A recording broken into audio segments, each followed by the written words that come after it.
সকালের শুভেচ্ছা জানাই বন্ধুরা। তো এখন আমরা একটু বেরোচ্ছি আমার বড় ননাসের বাড়ি।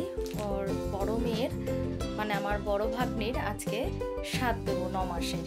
তো রান্না বাড়া কমপ্লিট, এখন শুধু গিয়ে ওকে খেতে দেবো। তো বেলা অনেকটাই হয়ে গেছে, আর কথা বাড়ালাম না। তো চলুন যাই। আমরা রাস্তায় আসতে বাস পেয়ে গেছি। তো ফটাফট বাসে উঠে পড়লাম। যত তাড়াতাড়ি সম্ভব হয় সেখানে পৌঁছে যাওয়াটাই বেটার। আজকে অনেক কিছু রান্না করে আমি, পুষ্পিতা, টুবলু আর আমার গুবলু ও স্কুলে গেছে, যেহেতু সামনে পরীক্ষা তাই আর ওকে নিয়ে আসলাম না। তো চলুন, আমরা পৌঁছেই গেছি প্রায়। তো প্রথমেই ওকে নতুন শাড়িটা নিয়ে দিলাম, বললাম দিয়া তুমি পরো, তারপরে আমরা তোমাকে সাজ দেব। তো এই শাড়িটা ওর জন্য ওর মামা বাড়ি থেকে পাঠিয়েছে। তো আমরা যথাসাধ্য চেষ্টা করলাম ওকে ওর পছন্দ মতো রান্না করে খাওয়ানোর। আর যেহেতু ওর স্বাদের একটা ভালো শুভ, তাই ওকে একটু ধান দ্রব্য দিয়ে আশীর্বাদ করে নিলাম।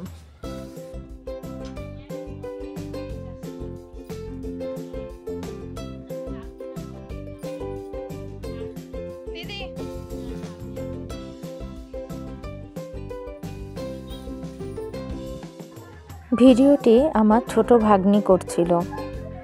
ও আর নিজে ভিডিও ক্যামেরার সামনে আসতে চাইলো না।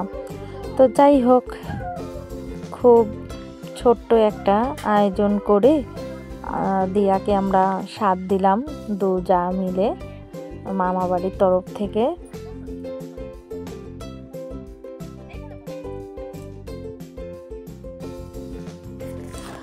হঠাৎ দেখছি টুবলু আমার সামনে থেকে ধানের আর দুব্বর তালা থেকে দুব্ব ধান নিয়ে ওর দিদিয়ার মাথায় দেবে বলে দাঁড়িয়ে আছে।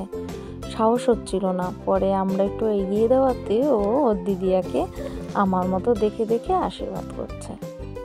ও তো ছোট, তো বুঝতে পারছে না। যাই হোক, ছোট মানুষের মধ্যেই তো ঈশ্বর থাকেন, তাই দিয়ার ওর আশীর্বাদের মাধ্যমেই ঈশ্বর দিয়াকে মঙ্গল করুক, ওকে ভালো রাখুক, সুস্থ রাখুক। আর আমাদের টুবলু হচ্ছে যা দেখবে সেটাই করবে। তো চলুন, ও এখন খাওয়া দাওয়া করে ফেলুক। বেলা অনেকটাই হয়ে গেছে, ওরও খিদে পেয়ে গেছে।